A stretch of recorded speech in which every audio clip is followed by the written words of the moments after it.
One of the most important parts of your application will be the personal statement, which is also called the personal essay or the personal comments section. This is your opportunity to explain as clearly as you possibly can why you want to become a doctor. Why do you want to spend the next 7 to 10 years of your life getting into a lot of debt in order to pursue medical school and training? What is it specifically about becoming a doctor that you find appealing? And unfortunately, it's usually not enough to say that you want to become a doctor because you want to help people. There are a million ways to help people besides becoming a doctor. You could become a teacher, you could become a nurse, you could become a janitor. Those are all helping people, right? Mm-hmm. But you have to really think about, why are all of these other ways not good enough for you, but being a doctor is your goal? Question number 2, have you had enough exposure to clinical medicine to show that you know what you're getting into? I'm going to be totally honest here. When I applied to medical school way back in 2004, I did not completely know what I was getting into. I had shadowed a couple of doctors, but I didn't personally know anyone who was in the field of medicine, so I kind of had a naive view of what being a doctor day in and day out would actually be like. What about you, Dr. Z? Do you think you understood fully what you were getting into? Oh, not at all. Very similar to you. I think my only experience was shadowing. When I did work at a nonprofit clinic, but I was doing health outreach programs, but not in the clinical settings.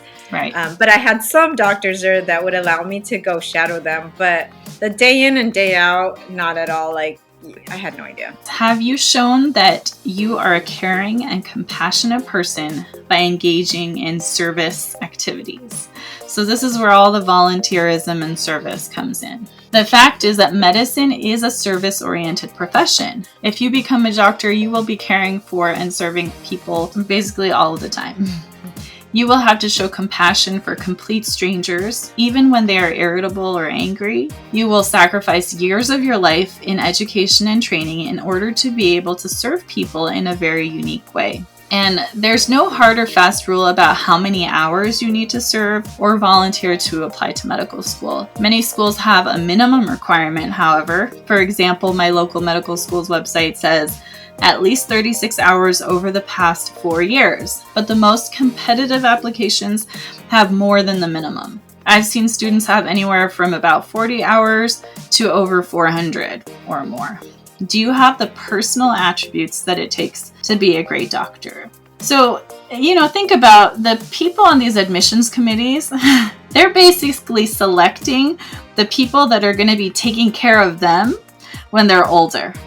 So, it can become very personal. It can be like, asking yourself, if you're a member on this admissions committee, you're looking at this application and you're not just asking yourself if this student is going to pass their board exams or pass their classes. They're asking themselves, is this the kind of person that I want to be my future doctor, right? And so it really is so much more than just grades and MCAT scores. So in general, aside from showing your commitment to science and your commitment to service, personal attributes that are positive need to be communicated through your application.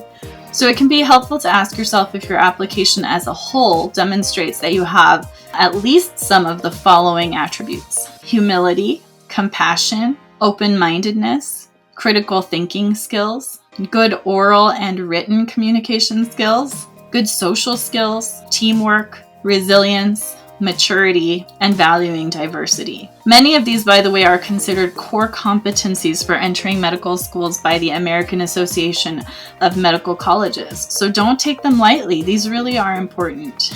If you review your application and many of these attributes are not coming across, then consider how you can either improve your experiences in order to develop more of these attributes, or just improve the descriptions of your experiences in order to let those come across. Because you might have those, but sometimes just the way you write about things that you did may or may not communicate these.